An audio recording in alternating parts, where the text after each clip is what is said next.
At some or other point, you'll have a query, you'll have a frustration where something's not working and you need to chat. And you click on that chat button and you dread when you start seeing the three little dots moving and someone or something is talking to you, and your frustration level goes to the roof very quickly. From Hotel Tech Report, it's Hotel Tech Insider, a show about the future of hotels and the technology that powers them. On this episode, we speak with Sven Goosen, the Chief Operating Officer of Yotel. This global tech-forward brand includes 23 properties all over the world that are managed, leased, or franchised. One key to Sven's success as a leader is listening to feedback across all levels of the organization. And you'll want to hear his advice on how to build a culture that celebrates new ideas. I like to start the conversation by getting an understanding about what you do at Yotel, as well as the brand itself. So if you could tell me a bit about the company, a bit about your role, your areas of responsibility, and the things that you're working on. Great. Thank you very much. And thanks for having me on the podcast today. So I'm the Chief Operating Officer of Yotel, and we currently operate 23 properties from the west coast of the US in San Francisco through to our newest property that will open at the end of this year in Ginza in Tokyo. And that is across our managed, leased, and franchised portfolio. We, as a hotel company, are based out of London, but we have regional offices across the US as well as in Asia. And my responsibility is for the opening and the transitions, as well as the ongoing management of all hotels within the global portfolio, as well as the human resource element that impacts our business globally. How long have you been at Yotel? So I'm into my 8th year with Yotel, having just completed 7 years with the company. So I've seen a huge trajectory as we've expanded both pre and post-COVID in terms of geographic expansion, as well as the launch of our long stay brand Yotel Pad. And together with that, we've seen a lot of change over the last 7 years in terms of technology as we've grown, and we've had to be rather agile in terms of our expansion and choosing the right tech partners depending on the growth of the company. Obviously, as a small entrepreneurial company, the tech requirements were very different to what they are today, having 23 properties across the globe. Can you tell me a bit about the tech stack? What would you consider your most integral software partner? And how do you think about composing that tech stack as the company changes? So I think what I call the mothership of any hotel would be the PMS, the property management system. That's the starting point, because that's what we use on a daily basis, whether it be for front of house or back of house operations. That's where all the integrations come into, together with our website in terms of distribution. So that's the most integral part for me. And that's what, at the end of the day, it's the central system that we use to be able to better manage our hotels and monitor our key metrics. As we run our businesses globally, we'll drive our average daily rate, our occupancies, our revenue per available room. And the PMS is probably, although the most central system, it's probably the most basic answer to you, or the easiest answer. But at the same time, our customer relations and our guest engagement tools are growing in importance, and today are probably just as important as the PMS and our website in terms of distribution. Because once we've acquired the guest, we then need to maintain them and to build that loyalty. And there's always a cost of acquisition. So I think it's not just a case of the PMS being the central system from a day-to-day operation, but in terms of the longevity of the business and growing as a global portfolio across those managed, leased, and franchise properties, the way we interact with guest engagement and online sentiment analysis is growing in importance in this day and age. Especially post-COVID, people are becoming far more demanding in terms of service, and they want resolution. immediately, and there's very little patience, and that then speaks to the loyalty piece and speaks very heavily to the tech piece. Well, I'd like to double click into the tech stack a bit. What vendor are you using for your PMS? So we operate with two PMSs, one being Opera Cloud and the other one being Stay in Touch. So our transit hotels, so Yotel Air, which is more of a product that is sold by hour rather than by overnight traditional stays, that has an hourly functionality in terms of the sale of rooms by blocks of hours. So we use Stay in Touch there, and then we use Opera Cloud in our city center and larger properties and long stay market.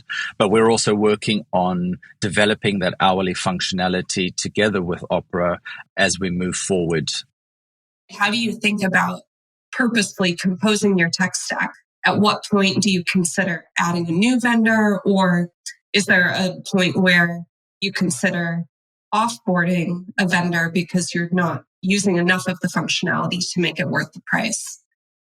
I think Yotel, being an entrepreneurial company that's gone through dramatic change in the last 7 years and dramatic growth, that's exactly what we've had to do. We've had to reinvent ourselves. We've had to ask ourselves difficult questions at times in terms of our tech stack. We've chosen partners that are either legacy partners and software, which is, again, nothing new. Everyone has legacy products, but it's about asking ourselves and really doing a deep dive into what it is that we require and whether our partners are offering us the best solution. So, you've got existing relationships, you've got best in class products, you've got suppliers and vendors that are willing to tailor to your specific needs. And it's a combination of all of that results in the adequate and appropriate tech stack at that point in time. Now, what that requires from us is a lot of agility, and we need to look ourselves in the mirror and do that, post-analysis, that post-mortem on whether something is working or not. Because as we grow, we might be large enough to make a change, but we might not be large enough to make the next step.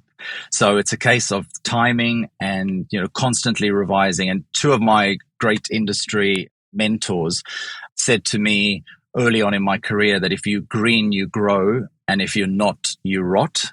And I always keep that in mind in terms of the tech stack. And the other one was, if you always do what you always did, you'll always get what you always got. And if you keep those mantras in mind when you're looking at your tech stack, and it's okay to change direction. It's okay to make mistakes at the end of the day, but being able to identify where your shortfalls are from a tech perspective and make the changes and do those in a sound manner, looking at what it is that is required from your portfolio at that point in time is all positive. It doesn't need to be negative. Change is constant. We know that. Our guests and our stakeholders are changing on a constant basis, and that requires us to change on a constant basis. Do you have any sort of regular cadence where you do a review of the tech stack? Or, is that part of your annual cadence, or is it on an ad hoc basis? No, it is constant. So internally, we have a program which is about constant and never-ending innovation. So that obviously requires people from all the silos. So it's not just operations on its own. It's together with finance and IT. It's together with the brand and the digital team, the commercial team, the finance and the development team, and working with our owners on innovation and bringing robotics and AI and efficiencies into our hotel buildings and into our developments to build smarter hotels, to build more efficient hotels, which then impacts on our efficiency and effectiveness of our internal processes, whether they be brand standards, whether they be standard operating procedures, service principles. All of them are integrated, and they are all integral to the future of our brand. And it's not just a case of doing this on an ad hoc basis. It requires a constant view, whether it be technology related to lighting or to ventilation, to kiosk check-in, to the website to our distribution channels and partners, it really requires a holistic view, and it is constant, but it is always done as a committee. It's not done in silos, because if you do it in silos, then you're going to run into problems. So you have to set yourself up for success, and that requires transparency, and that requires us to work together as a team. Is there an expectation that all of your properties use the same tech stack, or do some properties have some of their own software, or maybe some of the properties have amenities that require different software? But how do you think about that? So obviously, we also have some legacy hotels, so hotels that are older than our brand new properties that we're launching. So we do deal with different tech stacks, or different vendors at least, in different territories. Whilst we have our IT brand standard tech stack that we try to funnel everything through for efficiency, for standardization, etc., we do come across certain stumbling blocks. But at the end of the day, as long as the equipment delivers the same service and serves the same purpose, then we can work within that environment together with that vendor, whether it then requires us to make a certain amount of tweaks on the back end, whether we have to overlay a brand screensaver, or we need to make some small adjustments in terms of the standard operating procedure, that can be done. But for the vast majority, we have a standardized tech stack that we try to adopt globally, but understanding that you do have franchise properties, you've got legacy hotels that have existing contracts, existing hardware. So every decision that we make at the end of the day is made with prudence in mind. We have to be cognizant of the expenditure, and in a lot of instances, tech is very expensive. So we need to make the right decision at the right time to be able to achieve the best for our stakeholders. And that is not only at the top line, but that's at the bottom line as well. So going back to the tech itself, are there any other vendors that you're especially excited about, or any vendors that work really well for your use case? Yeah. So in the last 18 months, we have started working with Zendesk very closely, and we've transitioned all of our hotels onto Zendesk in terms of our customer interaction. So we now funnel, whether it be communication through Facebook, through email, through telephone, through WhatsApp, etc., through Zendesk. And that was a massive undertaking in terms of that transition. It's gone exceptionally well. There's a lot of benefits from having done that. There's obviously an adoption period where at the hotel level and at a head office level, it requires our crew to change the way that they do things. And humans like to take the easiest route, and it's very easy to create a habit and it's difficult to break it. So there was obviously a period of adoption, and that required a lot of focus and time and attention. But what it has enabled us to do is to have full visibility of the communication between hotel and guest. There's a full escalation process. We can tailor the SLA for each of the various types of tickets. It's easy to search for the tickets. You can do it on a mobile app. You can do it on a desktop. You've got translation functions. So it's enabled us to communicate far quicker and far better with our guests than ever before. It's linked to a content center, so we can look at the communication. We can slice and dice the information. We can decide why it is that a guest is contacting us, how quickly it takes us to resolve an issue, whether that be a normal question, a compliment, a complaint. We're able to have far more detailed reporting and tracking of those questions and queries. We can then create tailor content to answer the guest's query in a library of articles and information sheets so that they get the information they require and it's at their fingertips, rather than having to wait in a queue on a telephone call or speak to a chatbot to try and get an answer and get frustrated. And that has dramatically decreased the number of complaints that we've had. We've had a much higher resolution rate, and we have way more visibility and reporting than ever before. We can understand our business now.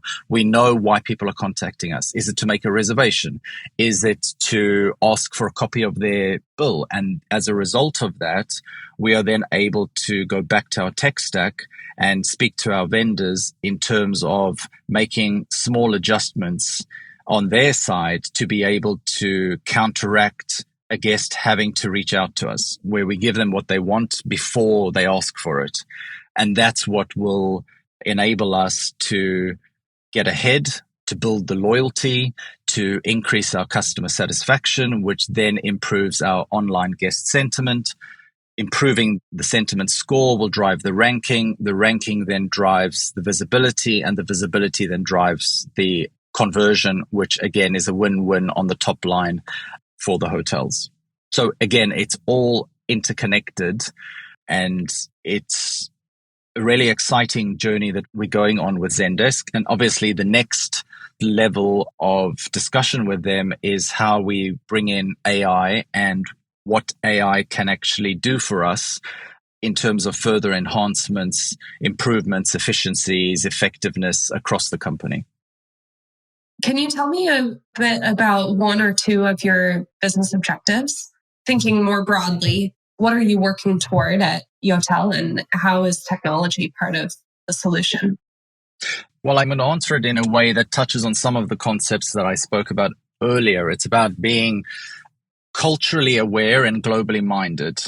So understanding that a cookie cutter approach isn't always possible, or it's not possible to the nth degree. And I use the analogy of the fast food industry. So you can't have a KFC franchise and refuse to serve chicken. You can't have a McDonald's franchise and refuse to serve burgers. But in each territory where they operate, there are local products that have been tailored to that local or cultural nuance. So in Dubai, you might have a Middle Eastern influence on a burger.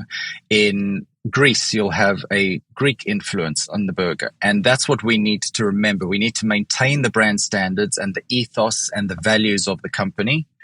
But we need to be open and agile enough to make tweaks to our tech stack and to our service delivery and to our product that makes the hotel more approachable for guests and for our crew or our staff. So that is what we keep in mind when we're making the decisions. The cost of labor globally is going up. Our guests are becoming more and more demanding. They want instant gratification. They want instant resolution. So we know that in terms of choice is growing on a day-to-day basis, whether it be a hard brand or a soft brand. So we need to make sure that our decisions are based on longevity and about building the brand awareness and building the loyalty, and as a result, impacting our business as we grow. So one thing is about growing our portfolio so that we can be formidable in terms of an RFP process for the sales environment or for distribution, because we have a hotel in every city where our corporate client needs to go. But the other thing is about building the brand loyalty and awareness so that our guests are talking about us in a positive light and that we stand apart from others. So Yotel was quite innovative in terms of our kiosk check-in or our self-service station check-in early on, well before COVID came and required us to have a tech-forward and low-touch environment. We had already ticked that box years ago. We use robotics within the hotel, whether that be the Yobot luggage robot in New York as an example, or delivery bots in Miami or in Singapore or in Boston. It's about constantly evaluating that and deciding what is tech forward and what is just a gimmick. You know, what is going to bring about efficiencies, what's going to bring about satisfaction on the guest side, what is cost effective, but at the same time what is going to add value to our operation, whether that be for eliminating a position or whether it be an added on additional service or facility. It's not always a clear-cut decision in each territory. It changes from place to place, but we need to push our partners and our vendors to be able to have that eyes wide open and outward looking approach to things instead of just being, close-eyed and focusing inward on what it is that we've always done. We need to challenge ourselves. So we're working on breathing new energy into all of our existing technology. We're looking at how our kiosks can be changed in terms of AI functionality and chat functionality. What is the future of challenging the status quo? Because people, competitors are catching up. There are new entrants into the market. There's changing customer demands. There's changing customer patterns in terms of purchasing and in terms of travel. COVID really changed everything for the world of hospitality. We had to close the majority of our hotels, but we still had to keep them operational because you need to protect the building, protect the asset. You need to flush to avoid Legionella. So it's not a case of just mothballing a hotel and walking away and waiting for COVID to disappear. We still had to maintain each of these hotels, and then we had to relaunch the hotels. And again, starting from scratch. And there was a lot of noise and clutter within the industry because we weren't the only people closing and opening hotels. Everybody was in the same boat. So it's about reinventing ourselves and our brands and constantly challenging ourselves in terms of longevity and growth. And one of the interesting things that I dealt with recently, and specifically with regards to chatbots and virtual assistants, is the emergence of AI voices.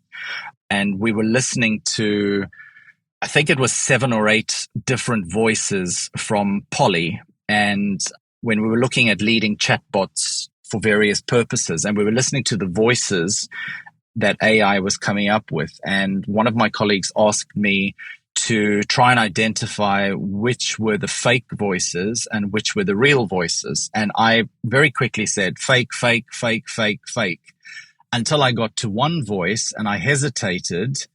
And for the first time, I've heard an automated voice that was very, very difficult to differentiate as to whether it was a real human talking to me or whether it was a bot.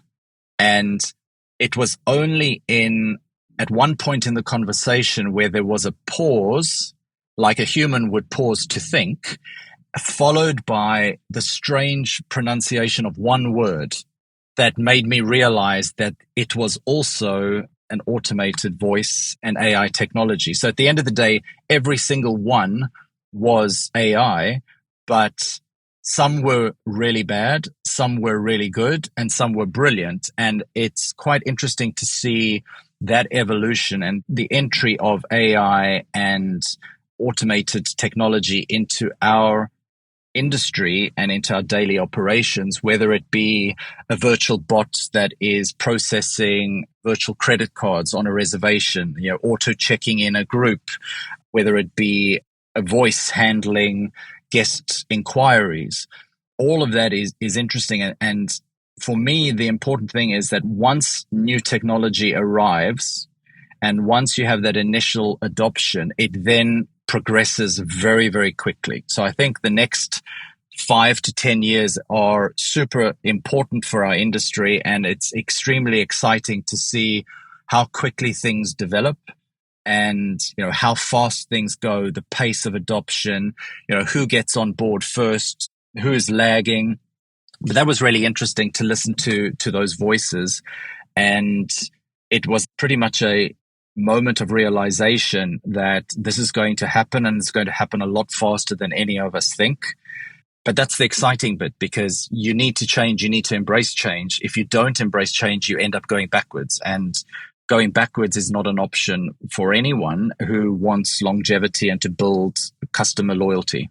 I think the frustration is that when you go on any app, and all of us have hundreds of apps on our phones, we interact, whether it be a purchase through Amazon or eBay, whether you're trying to sell something on Vinted, whether you're checking in with an airline or you're using an app at a fast food chain, we all use them. And at some or other point, you'll have a query, you'll have a frustration where something's not working and you need to chat. And you click on that chat button and you dread when you start seeing the three little dots moving and someone or something is talking to you, and your frustration level goes to the roof very quickly because you want to speak to a person, you want to speak to a piece of technology that can actually understand you, that can solve the problem and help you instantly. You don't want to spend 15 minutes choosing pre-selected drop-down options that do nothing but frustrate you and make your concerns even more and more profound, and have to fight with a piece of technology or a chatbot to speak to a human. And you have to say human, human, human, agent, agent, agent. That is not what hotel guests want. That's not what any consumer wants, and more so since COVID. So it is important that we embrace technology, but at the same time, there has to be a vetting process. So I know that there's technology where AI can manage your entire email inbox.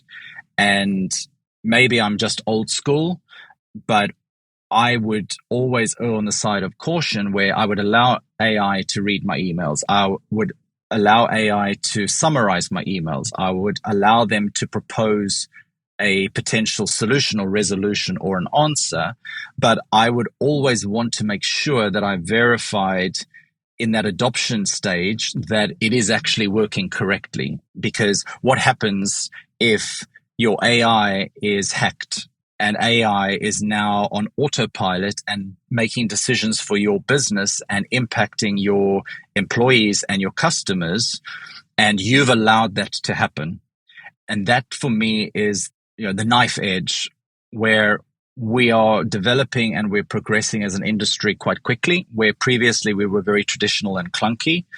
Now it's a case of the adoption period and the very fast-paced development and progress. But at the same time, how do we maintain that personalized touch and truly understanding our business and maintaining our business if we allow everything to become too automated? So making sure that you don't allow it to go too far, where everything is automated and then your risk is far greater and you're reliant upon technology. And if something, God forbid, something goes wrong, you then have no idea how to pick up the pieces. So you always need to keep a certain percentage of control when you're introducing new technology to make sure that this technology is operating correctly, it's right for your business. And as we said numerous times during this chat, it's important to make sure that you're constantly checking and having a post-mortem review of whether something is actually still delivering what you need when you need it, or whether you need to deviate and make a change. So I think it's all a very, very positive and very exciting time for our industry as a whole.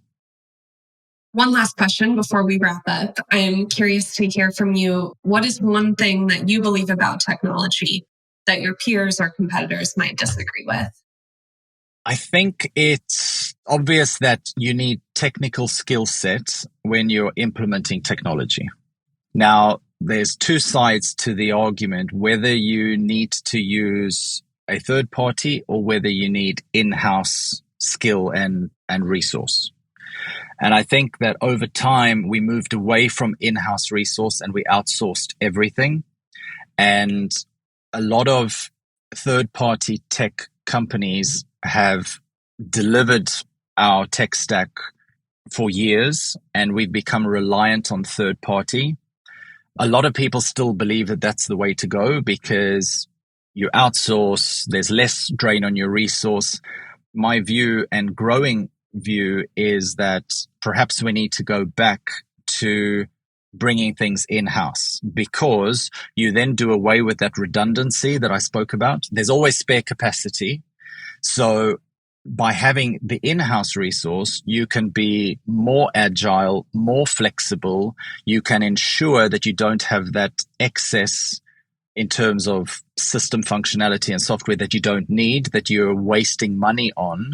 So I think that that's probably one of the leading difficult questions, where you've definitely got those who support outsourcing everything and then those who support bringing things back in-house. And at the moment, I'm thinking about bringing resource back in-house, because that's how you can be faster, quicker to market, and you can ensure that it's tailored and that it's transparent and that it meets your needs 100%. Otherwise, often, or far too often, we're reliant on third-party software and tech suppliers who then run into, a delay.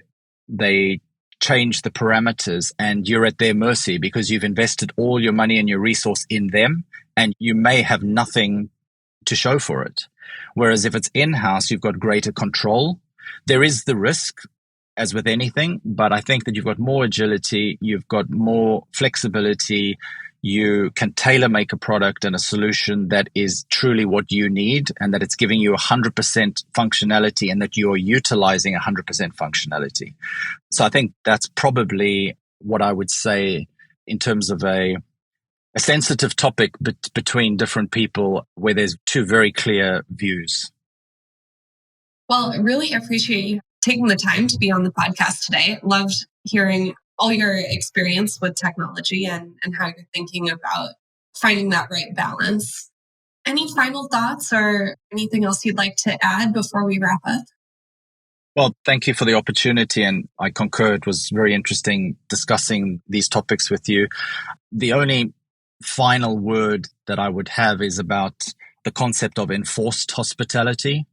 There's so much choice in the marketplace today, and in terms of technology, if we need to, as the hospitality industry, learn from our brothers and sisters in the airline industry, in the fast food market, the technology and the functionality that exists in airlines and in fast food currently far outweighs what we have adopted within hospitality. So we need to remember that enforced hospitality is where our clients are staying with us because they don't have a choice.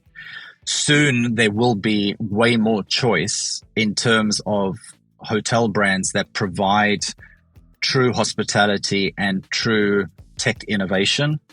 And we either need to get on board or we're going to suffer the consequences. So I think that would be my parting thought.